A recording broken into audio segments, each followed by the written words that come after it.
Dans ce prestigieux cabinet d'avocats d'affaires londonien, c'est une révolution silencieuse. Il y a 18 mois, un nouvel employé a été embauché, une intelligence artificielle ultra performante. Pour ce dirigeant, le petit nouveau a déjà bien fait ses preuves. Ce n'est pas un robot assis à un bureau qui fait tout le travail, mais une technologie que nous avons sur chaque ordinateur. Avant, pour chaque litige, nous étions obligés de lire un très grand nombre de documents. Cela prenait des jours, voire des semaines à nos avocats et à nos juristes pour les regarder un par un, de sortir les bonnes informations, d'écrire des rapports. Aujourd'hui, avec cette technologie, ce qui prenait des jours et des semaines est réalisé en quelques secondes. Ce robot avocat a été créé dans cette start-up. L'algorithme, très complexe, permet d'analyser des milliers de documents et de répondre à des questions précises. Mieux, il est capable d'apprendre de ses propres erreurs. C'est ce qu'on appelle le machine learning. Les types d'algorithmes que nous utilisons apprennent constamment. Ils évoluent seuls au fil du temps, mais aussi au contact de chaque utilisateur. À l'image des avocats, l'intelligence artificielle investit des pans entiers de l'économie.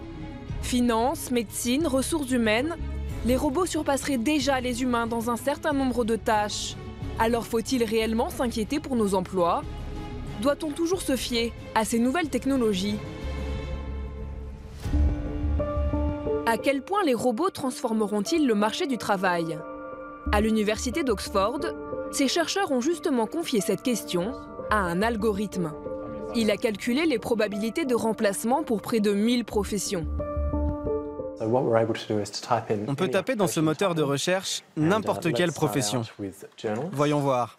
Journaliste, par exemple. Heureusement, vous semblez être encore préservé, avec une probabilité d'automatisation de seulement 8% dans les 10 prochaines années. Mais le métier, je crois, qui sera le plus touché est celui de téléconseiller, avec 99% de probabilité. Les métiers les plus touchés, les moins créatifs et les moins qualifiés. Les résultats de l'algorithme sont apocalyptiques. 35% des emplois britanniques seraient menacés dans les 20 prochaines années. Nous serions à l'aube d'une nouvelle révolution industrielle. La nouveauté aujourd'hui, c'est que les technologies sont capables de remplacer non seulement du travail manuel, mais aussi du travail intellectuel. Je pense qu'il est urgent de trouver des solutions pour compenser ces pertes d'emplois. Les technologies sont déjà là. Si on ne réagit pas, nous allons nous retrouver dans une situation très délicate. Certains parlent d'une taxe robot pour indemniser les travailleurs que les algorithmes auraient mis au chômage. Mais dans les milieux professionnels, ces algorithmes pourraient aussi avoir une vertu, pallier au manque de personnel. C'est particulièrement vrai dans le domaine hospitalier. Cet ancien banquier d'affaires entend révolutionner le monde médical avec une application, Babylone. Un chatbot, un robot avec lequel le patient peut dialoguer sur son téléphone. Vous avez mal au ventre? Le robot vous pose alors des questions. Êtes-vous ballonné? Mangez-vous normalement? Après quelques échanges, il est capable d'évaluer les symptômes du patient, puis de l'orienter ou non vers un hôpital. Ce que l'on essaie de faire, c'est de recréer le cerveau d'un médecin. On s'est appuyé sur une base de données gigantesque, 300 millions de publications. Notre machine est capable de faire un diagnostic en 1 minute et demie, contre 3 minutes et demie pour un médecin. Et notre robot avait raison, dans 90% des cas, contre 75% pour un docteur. Les machines sont bien plus précises.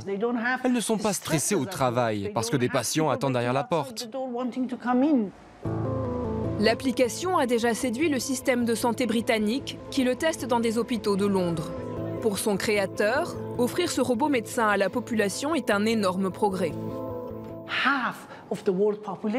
La moitié de la population de notre planète n'a pas accès à un bon système de santé. Mais toutes ces personnes ont un téléphone portable. Donc si nous pouvons leur délivrer ce service sur un outil qu'ils ont déjà, c'est un grand pas pour l'humanité. Jusqu'où doit-on laisser l'intelligence artificielle décider à notre place et s'immiscer dans notre vie? La question se pose de plus en plus, notamment avec le développement des algorithmes de prédiction. Jonathan Nicholson a construit un robot recruteur, capable d'embaucher des humains. Il pourrait prédire la performance future des candidats et leur capacité à s'adapter dans l'entreprise. Par exemple, cet homme, James, a 78% de chances d'être meilleur que l'équipe existante et 76% de chances de rester à son poste plus longtemps que la moyenne. Donc c'est un candidat à rencontrer en priorité. Pour arriver à ce résultat, l'algorithme dresse le profil des meilleurs employés de l'entreprise, puis il le confronte à celui des candidats, auxquels il pose une cinquantaine de questions. Nous ne demandons pas de CV, nous ne prenons pas en compte la date de naissance, les études, l'endroit où vous habitez.